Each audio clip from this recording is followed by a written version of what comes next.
Follow us. Come on in. Alright, welcome to the truck. As you'll see, start off in the back of the truck, we have our broiling and frying stations here. As we continue to move forward, we have our sauces, all of our toppings for our oysters, and our po' boys here. We have our sauce containers. This is Tyrone, one of our chefs here, prepping some sauces.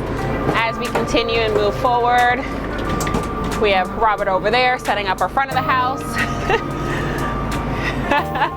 So everything is mobile, as you know, in a food truck, so you have to pack everything up and unpack it every time you land someplace. So that's what we're in the process of doing, prepping for service. And then we have Brian here, prepping a half dozen plate of fresh oysters, right here from the Great South Bay. Thanks, Brian. And how long does it take you to prep when you actually come and park the car to prep and get ready to serve? Probably at least 30 minutes or so, maybe a little bit longer. We have to warm up the fryer. We get everything, make sure everything's cooled properly and where it's supposed to be. So, yeah, a lot of unpacking and packing. So think about when you go on vacation and you have a suitcase, you have to pack the closet, go someplace else.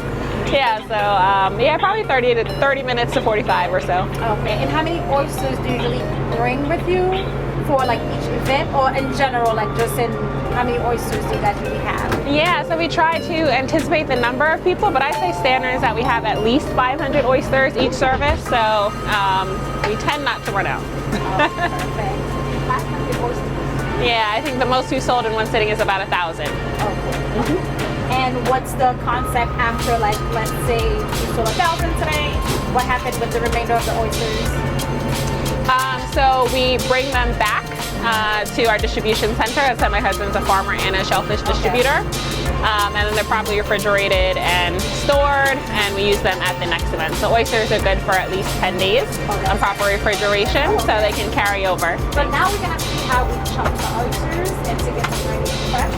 So when you get these wonderful, delicious oysters. So here we have Brian who's shucking an oyster. As you can see, he went in at the hinge, went through, wiggled. Now he's getting the abductor, the top muscle. You chop that off first, separate it, and there's also a muscle on the bottom that you separate, and that makes the oyster. It separates the oyster from the shell, and there you have it.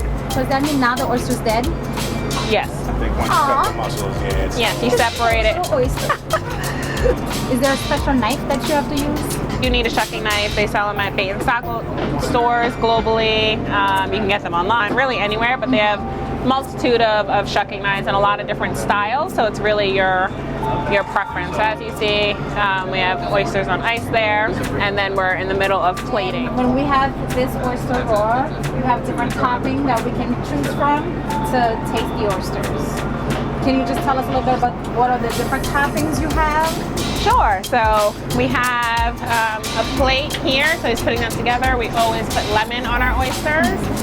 And then here you'll see Tyrone putting in some sauces. So in his hand here, this is our good old-fashioned cocktail sauce. All of our sauces are made in-house, so handmade. We have a Prosecco mignonette here. Tyrone also has the hot sauce in his hand, so he's pouring that right now into some containers. And then, so you'll see hot sauce. And we do this just so it's easy enough to plate and put out. We also have some specialty sauces, which is our mango salsa and our chimichurri. Peel and chop fresh mangoes, peppers, onions, cilantro, etc. to make a fresh salsa. And then we also do a chimichurri, which is parsley, cilantro, olive oil as well. So you'll see that here. So these are just some of our specialty sauces. So we ask people what they want. So pretty popular is our mango salsa. We'll do a chimichurri and our homemade cocktail. And then voila. So these oysters,